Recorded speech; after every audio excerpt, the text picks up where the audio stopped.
Hello everyone, this is Wervin here, and today I'd like to go into details about the different ship types. So there's many different ships you can own in this game, and they all differ in, for example, how much cargo they can carry and how maneuverable they are and so on. So I'd like to give some more details on which ships there are and basically how they are ordered in how expensive they are and how likely you are to acquire them. So you start off the game with a turtle, which is a nice, very agile ship. So you undock with it.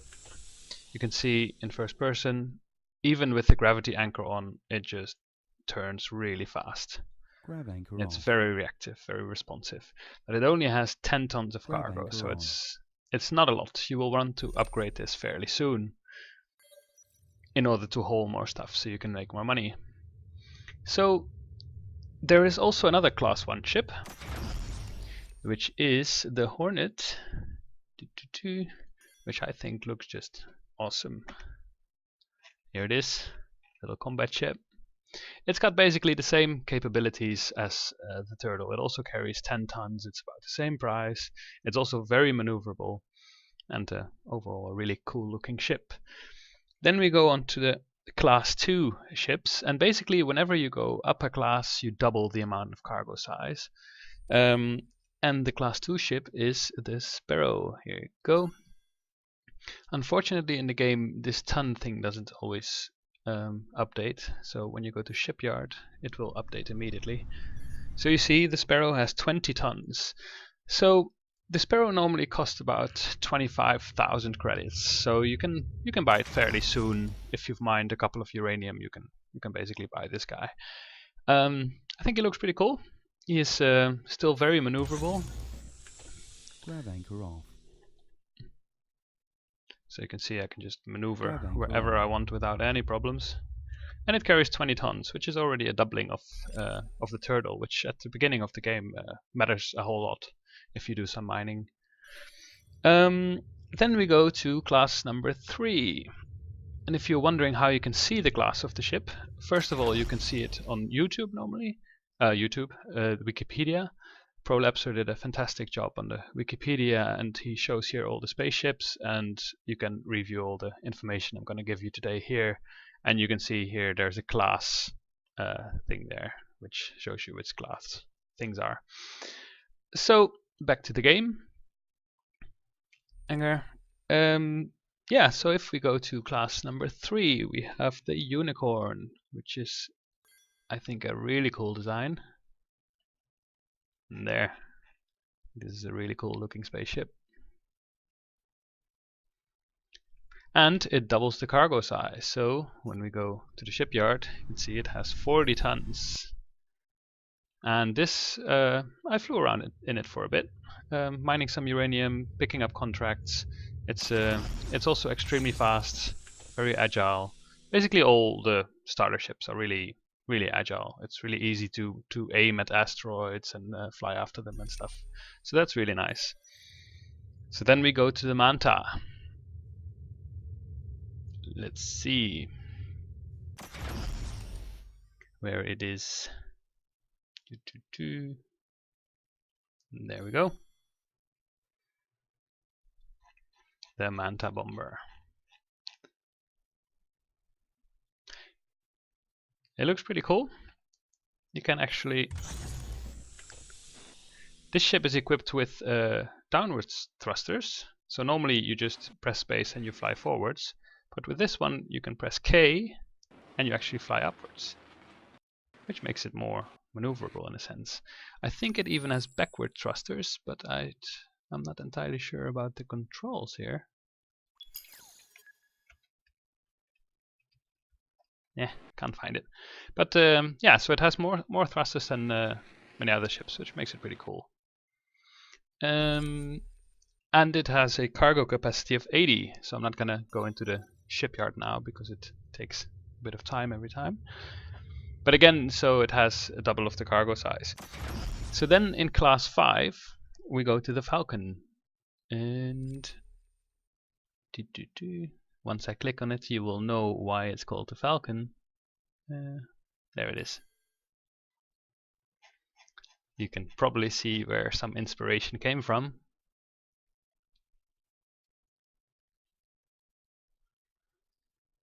And this one actually has 160 tons of cargo.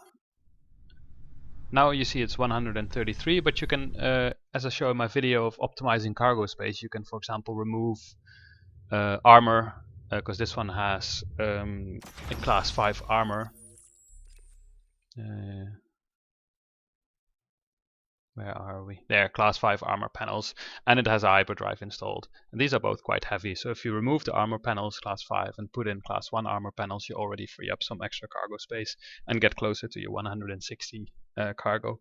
This one you can normally buy in the shipyard for about 800k of credits, so it's still fairly cheap. And it gives you, well, again, it doubles your cargo space, so that's nice. Then after the Falcon we go to one of my favorite designs, which is the squid. Let's see. Where are you, squid? There. Inkwell. So I really like the look of this ship. Oh. Ah.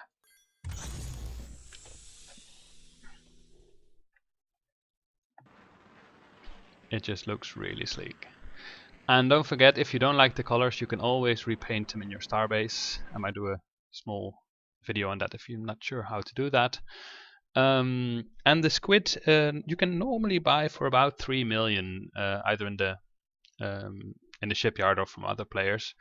And it actually has a cargo space of 320. So we're getting there. It expands quite quickly. And early in the game, you actually switch ship fairly often, because the more cargo space you get, the more good minerals like uranium you can hold, the more contracts you can do, and even more importantly, the contracts, they adjust to your ship size. While at first you might get contracts for, hey, can you bring me 1 uranium? If you're in a squid, they might ask, hey, can you bring me 40 uranium?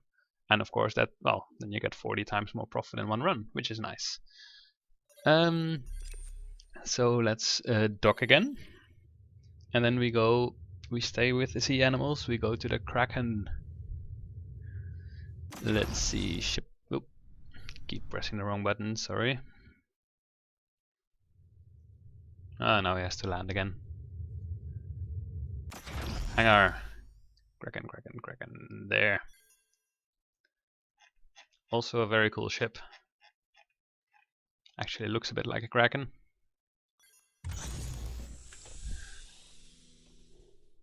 Love here, little windows in there. So you can, now you can see, now I've got the grav anchor on. And we're getting much less mobile. You can turn the grav anchor off. Grav anchor off. And suddenly it's much better. But you can still see it has a fair amount of inertia. If I switch positions, it still goes to the left or right a little bit before it turns. So we're getting to the heavier ships that are more difficult to maneuver, and thus they take a bit of practice to do mining with if the asteroids are moving a lot. So the Kraken actually has 640 tons of cargo space, and normally you can find it for around 8 million. Grav anchor on. So personally, even though normally it's probably a very good idea to just buy the next ship all the time, I really noticed once I got into the Falcon that I was making quite a bit of money quite fast with uranium. So I actually didn't buy the squid for 3 million. I went straight for the Kraken for 8 million. But that might differ per person. So you can also just buy each and every one of them, and it will never be a bad investment. But that's just how I did it. So after the Kraken, we can go to the Rhino. Rhino. And here you can see this is the first ship which, oh, you can't really see anything. Let's undock. This is the first ship which art hasn't been updated yet. So basically the game started out as a one-man project. He basically modeled all the ships himself as far as I'm aware. But now he's actually got an artist, and he overhauled all the art of the ships.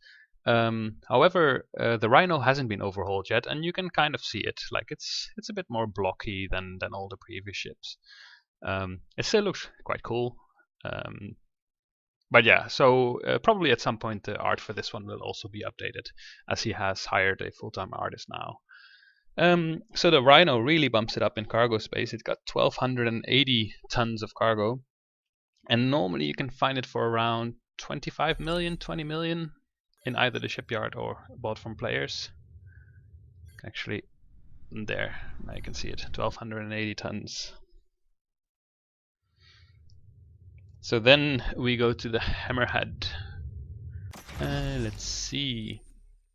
And now we're really getting into the big tonnage, because the hammerhead can carry 2,560 tons of cargo, and normally it goes for around 70 to 90 million credits. So now we're getting to the fairly expensive stuff. But I must say, once I got it, you can haul so much more stuff and you can earn it back fairly quickly. You can see why it's called the hammerhead. I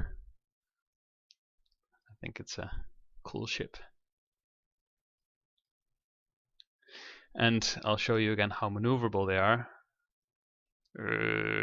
Now we're getting really sluggish. And I can turn off the grav anchor. Grav anchor off. And it's better already. So this is if you're going to mine, what I normally do, let's say I want to fly to that part, I fly without the grav anchor because you're so much more maneuverable. But then I use the grav anchor to brake. And then if you need to turn, I use the grav anchor again to turn quickly. But the grav anchor actually breaks you down quite quickly. So that's how I normally maneuver, because if you keep having the grav anchor on, you're just not gonna get anywhere. So yes, 70 to 90 million, and it carries 2,560, and it's a class 9 ship. So some people are often confused about which class it is, and as I said before, you can see it at the wiki, but one other way to check it is that you can go to refit ship, and you can see which models you can remove, and then normally the highest level modules it comes with, the capacitor and the electronics and the warp drive and stuff, that's the class of the ship you have. So you can fit, for example, a mining beam below the class, so you can put a class 1 or class 4 mining beam on it, or class 9, but you cannot put a class 4 hyperdrive on it. The hyperdrive needs to be exactly the correct class. So then we've had the hammerhead, then we go to the mammoth. And the hangar, there we are. And the mammoth is the second ship, which art hasn't been updated yet, even though I think the mammoth actually looks quite cool. It's quite dark.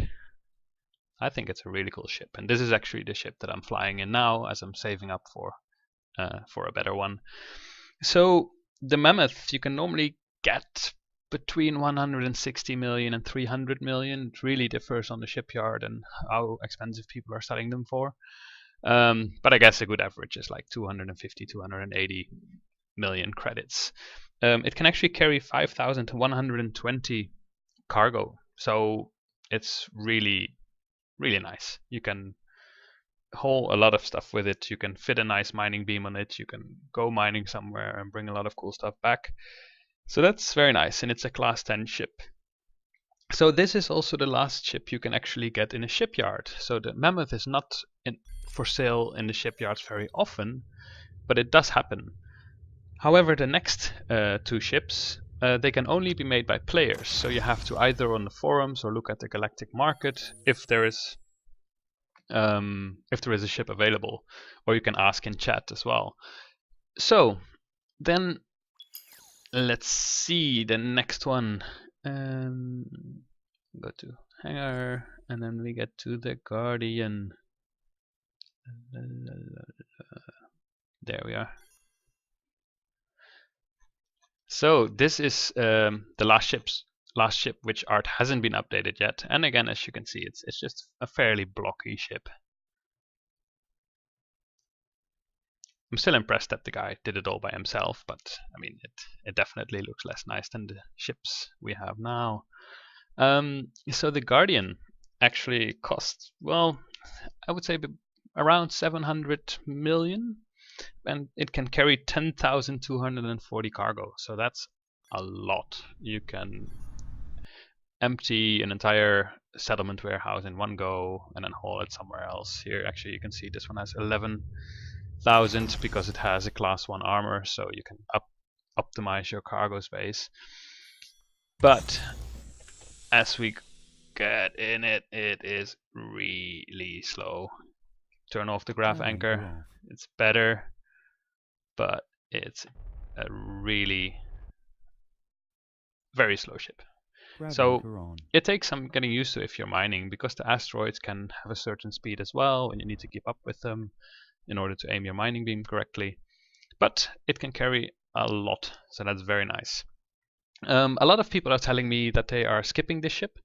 I'm gonna do that as well, because yeah, so this one costs 700 million, but the next one, the Serif, which has a doubling of cargo space again, it costs 1.5 billion to 3 billion, depending on who you ask and what you want on it, and it might just be worth saving up for that. However, that said, the Guardian would never be a bad investment. I just choose not to. So then we go to the last ship, the legendary Serif. So as you can see here, this is first person. It's a humongous ship. Like, it's hanging on the space station. It's huge. And it's also very, very, very, very slow. I'll turn off the grav anchor and it's better. But then look at the inertia if I suddenly turn around the other way. It just keeps going for a bit. I'm now trying to go the other way completely, but this takes a lot of getting used to in order to do proper mining. But once you are used to it, then it offers you 20,480 tons of cargo space, which is a humongous amount. Of course, it's going to set you back, yeah, let's say between 1 and 3 billion, but yeah, you're going to make that back because you can just haul so much stuff very efficiently. And as I said, like, the contracts, they adjust to you as well. So I hope it does it now as well. Yeah, here, so people are asking me 7,000 aluminium to bring. So you just, yeah, you get so much for it. I'm actually going to accept these contracts because I want to sell some magnesium. So that's a very big advantage of having a bigger ship as well. And that's what might make the Guardian as well worthwhile, is that while you're saving up, you actually get bigger contracts than you would have if you would still be in a Mammoth.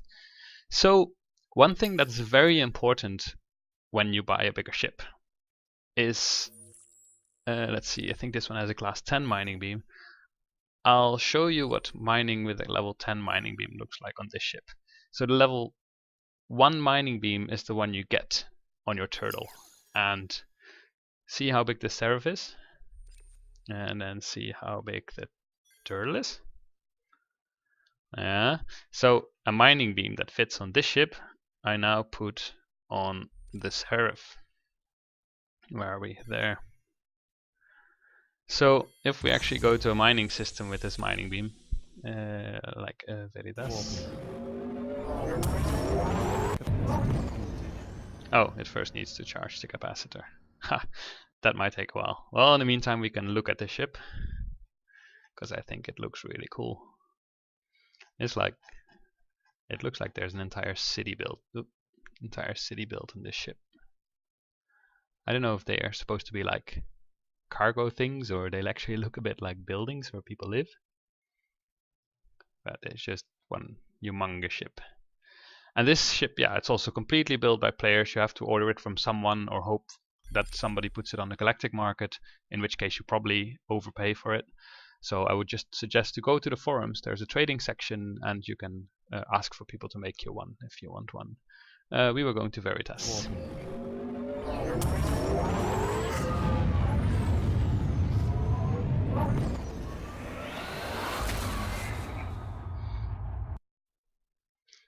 So yes, it is a really cool ship to have. I don't have it myself yet. I was very generously donated a lot of ships by a player called Prolapser just in order to make this video. And I also want to give a shout out to Sinstrite and Agamemnon, who also agreed to give me their ships, but then I already had them due to Prolapser giving them all to me. So I guess he's hoping he gets them back as well at some point. So now I'm going to this base station, because that's going to be quicker. You see this asteroid belt here.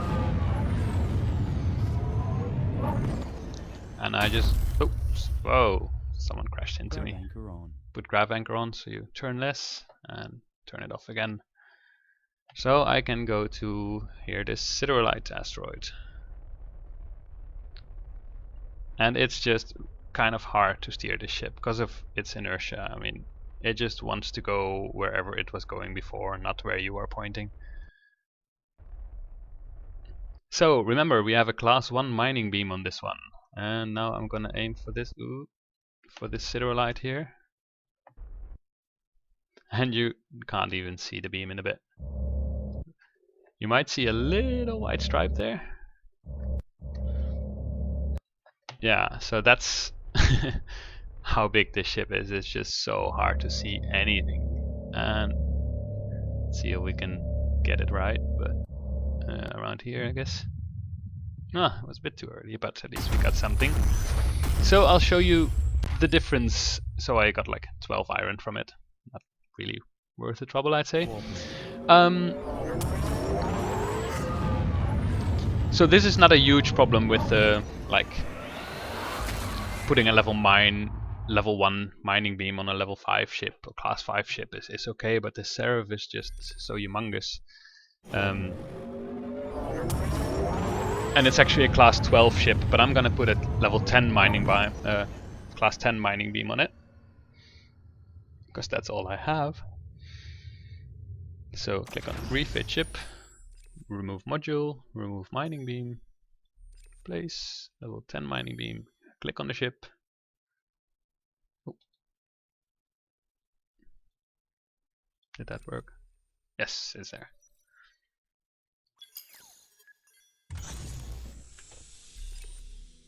Veritas. There we are.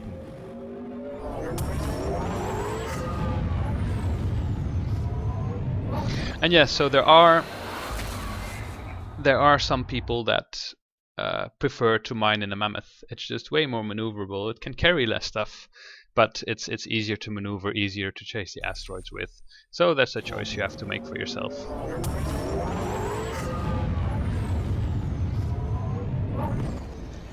I personally think, I've only tried this ship for a couple of minutes now, but I personally think that if you put in the time and effort to learn how to maneuver this efficiently, which I'm obviously not able to do that yet, it might just be worth to go for this one for mining, because it can just hold so much more stuff. 23,000 tons instead of 5,000 in the Mammoth.